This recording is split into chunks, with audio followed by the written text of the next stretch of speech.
नमस्कार, जय हिंद। मैं मनदीप रा आप सभी का तहे दिल से स्वागत करता हूं, अभिनंदन करता हूं। उम्मीद करता हूं आप सब एकदम अच्छे होंगे, खुश होंगे, मस्त होंगे। आप लोगों की बहुत डिमांड आ रही थी कि सर सीटिंग अरेंजमेंट में जो लेफ्ट और राइट, दाएं और बाएं घूमना होता है उसमें बहुत ज़्यादा समस्या होती है। तो उसी समस्या के समाधान के लिए हम आपके लिए लेकर आए ये सीटिंग अरेंजमेंट की एक शानदार और छोटी सी क्लास। तो चलिए आपका ज़्यादा समय न लेते हुए हम इसके कुछ एक बेसिक कॉन्सेप्ट जो होते हैं उस पर चर्चा शुरू करते हैं। जैसे अगर मान लो बेटा सभी लोग अंदर की तरफ देख रहे हैं, अगर अंदर की तरफ देख रहे हो, अंदर की तरफ देख रहे हो तो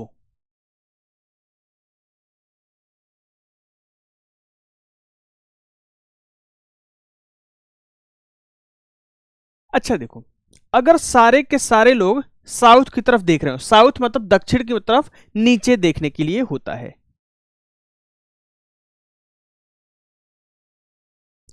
तो अगर आप इसको मोड़ोगे, इसको अगर आप मोड़ते हो बेटा, मोड़ के अगर एक सर्कल बनाते हो तो ये ऐसे बनेगा।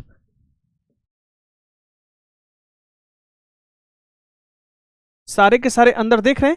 अच्छा आपको पता है कि जब सारे के सारे नॉर्थ देख रहे होते हैं तो जिधर हमारा दायां हाथ होता है वही दायां छोर होता है और जिधर हमारा बायां हाथ होता है वही बायां छोर होता है। अगर सब उत्तर की ओर देख रहे होते हैं तो यहां पर सारे लोग दक्षिण की ओर देख रहे हैं, तो जिधर आपका दायां हाथ है बेटा वो हो जाएगा लेफ्ट हैंड साइड यानी कि बायां छोर, और जिधर आपका बायां हाथ है बेटा वो हो जाएगा राइट हैंड साइड। इसी को मोड़कर तो ये बनाए, यानी यहां पर क्या होगा बेटा, दायां और बायां जो है वो उल्टा हो जाएगा। दायां और बायां क्या होगा बेटा, उल्टा हो जाएगा।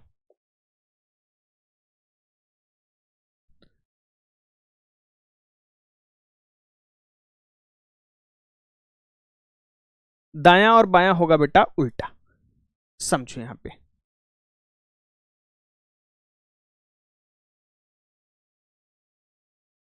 अगर 8 लोग बैठे हैं तो अब सारे के सारे बेटा अगर अंदर की तरफ देख रहे हो, सारे के सारे अंदर की तरफ देख रहे हैं, तो ये मैं अंदर की तरफ देख रहा हूं, अंदर की तरफ देख रहा हूं ना, तो ऐसे ही देखूंगा ना। और इसी को बेटा फोल्ड करके आप बनाए थे तो ये हमारा क्या हुआ था, ये यहां पर दायां बायां उल्टा हो गया था, तो यहां भी दायां बायां उल्टा होगा ना। यानी कि जब आपसे बोलेगा दायां जाने के लिए तो आप एंटी क्लॉकवाइज जाओगे, यानी कि घड़ी चलने के विपरीत के घड़ी के चलने की विपरीत दिशा में। लेकिन जब बेटा बाएं बोलेगा तब आप जाओगे क्लॉकवाइज यानी घड़ी के चलने की दिशा, क्योंकि आप साउथ फेसिंग वाले को मोड़कर ही ये बनाए हो जो कि अंदर की तरफ देख रहे हैं। तो यहां पे देखो घड़ी, ये हो गया बेटा राइट साइड, ये राइट साइड हुआ क्योंकि घड़ी ऐसे ही तो चलती है, जो अंदर देख रहा है ये ऐसे ही तो चलती है। अब आर राइट यहां पे आपने लिख दिया, अब एक एक छोड़ के लिखते जाओ। इसके लिए ये राइट, इसके लिए ये राइट, इसके लिए बेटा ये राइट, और इसके लिए फिर ये राइट हो जाएगा। अब ये छोड़ के इसके लिए ये राइट हो जाएगा, इसके लिए ये राइट हो जाएगा, और इसके लिए ये राइट हो जाएगा। ये कब होगा बेटा, जब सारे के सारे अंदर की तरफ देख रहे होंगे। सारे के सारे अंदर की तरफ देख रहे होंगे तो राइट के लिए आप ऐसे ही जाओगे, ऐसे ही जाओगे। बातें समझ में आ गई, क्योंकि आपको राइट के लिए बेटा एंटी क्लॉकवाइज जाना है, घड़ी के चलने की विपरीत दिशा में। अब इसके उल्टा बेटा, अगर सभी लोग बाहर देखें, अगर बाहर देखें, अगर बाहर देखें, अगर बाहर देखें तो अगर सारे के सारे लोग बेटा नॉर्थ फेसिंग होते हैं तो ऐसे ही तो होते हैं, ऐसे ही होते ना। अब जरा इसको फोल्ड करके, इसको मोड़ करके बेटा एक सर्कल बनाओगे तो ये सर्कल ऐसे ही तो बनेगा। देखो सारे के सारे बाहर देखेंगे, कोई भी चीज आप ऐसे ही तो मोड़ते हो, ऐसे ही मोड़ते हो अगर, तो यहां पर फिर कैसे बनेगा,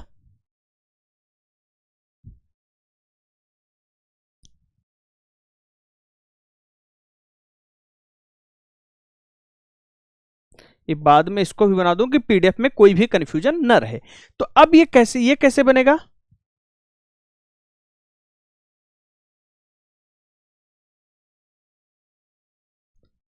अब देखो ये सारे जो बेटा उत्तर की तरफ देख रहे हैं, तो उत्तर की तरफ देख रहे हैं तो फिर राइट और लेफ्ट में यहां कोई परिवर्तन नहीं होता है। जिधर आपका दायां हाथ होता है बेटा वही दायां साइड होता है, नहीं राइट हैंड साइड होता है, और जिधर आपका बायां हाथ होता है वही लेफ्ट हैंड साइड होता है, अगर सब उत्तर की ओर देख रहे हैं। तो यहां पे मान लो कि सब बाहर देख रहे हैं। अब ये बेटा अगर मान लो बाहर देख रहे हैं, ऐसे बाहर देख रहे हैं, तो ये मेरा दायां हाथ हो गया और ये बायां हाथ हो गया। तो अब ये हो गया बेटा हमारा दायां। अब एक एक छोड़ के ऐसे बनाते जाओ, एक एक छोड़ के ऐसे बनाते जाओ। देखो ये दायां हो गया, ये दायां हो गया। कोई भी व्यक्ति बेटा अगर यहां बैठा तो उसके लिए ये दाएं, यहां बैठा है तो उसके लिए ये दाएं, यहां बैठा तो उसके लिए दाएं। दायां के लिए बेटा ऐसे घूमते जाओगे और बाएं के लिए बेटा आप ऐसे घूमते जाओगे। तो दाएं और बाएं की जो कंफ्यूजन है, उम्मीद करता हूं आपको ये क्लियर हुई होगी। अब आते हैं बेटा हम अपने प्रश्न पे। ये रहा आपके सामने पहला प्रश्न। ये प्रश्न आगे आपके सामने। अब दिया क्या है, 8 लोग इस यहां बैठे हैं। पॉसिबिलिटी ले लेते हैं, पॉसिबिलिटी बेटा हम ले लेते हैं। ये हो गया, 8 लोग है ना, 1 2 3 4 5 6 7 और 8।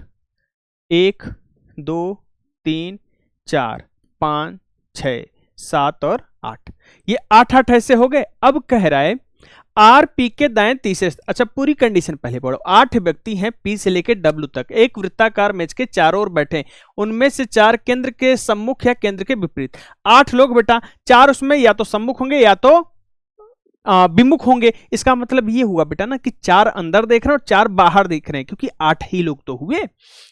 अब कह रहा आर पी के दाएं तीसरे स्थान पे, हमें नहीं पता बेटा, पी को एक बार हम अंदर दिखा दें, तो अंदर दिखा दोगे तो इसका दायां किधर हो जाएगा, 1 2 3, ये हो गया। एक बार बेटा आर को क्या करो, सॉरी एक बार क्या करो, पी को आप बाहर दिखा दो, बाहर दिखा दोगे तो 1 2 3, आर यहां हो जाएगा।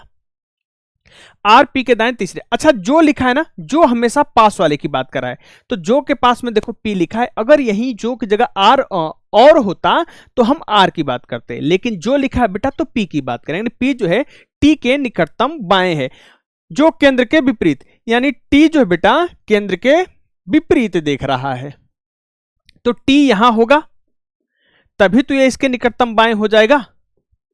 अब लास्ट में एक लाइन दी है बेटा, यहां पर कहीं पढ़ा था मैं, कहां पढ़ा था,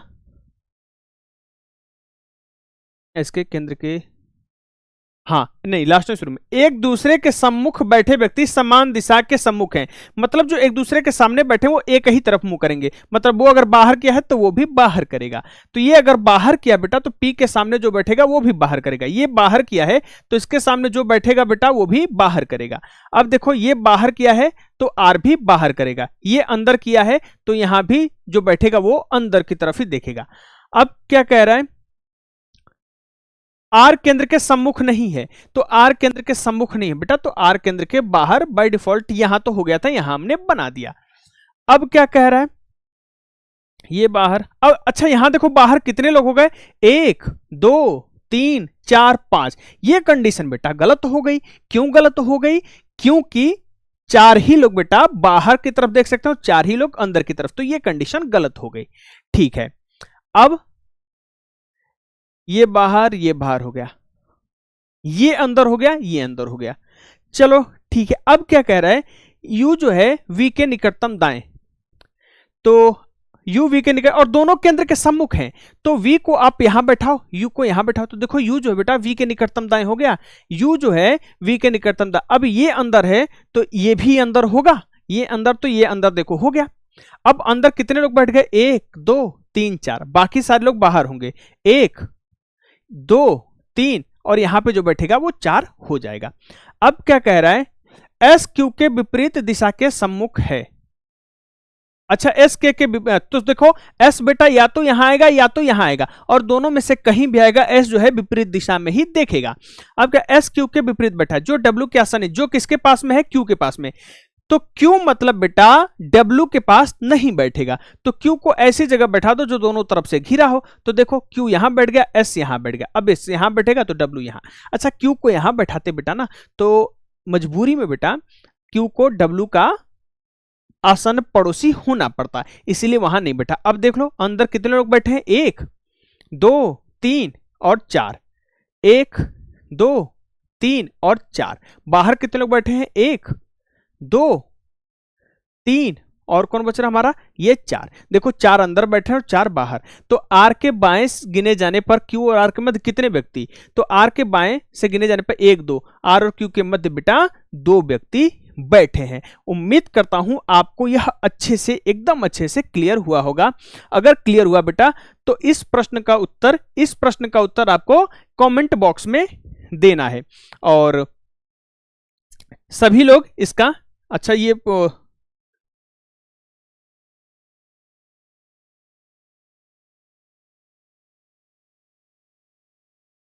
वही वाला आर केंद्र के आर के बाएं से गिने जाने पर क्यू और आर के मध्य। अच्छा वही प्रश्न दो बार आ गया, कोई बात नहीं।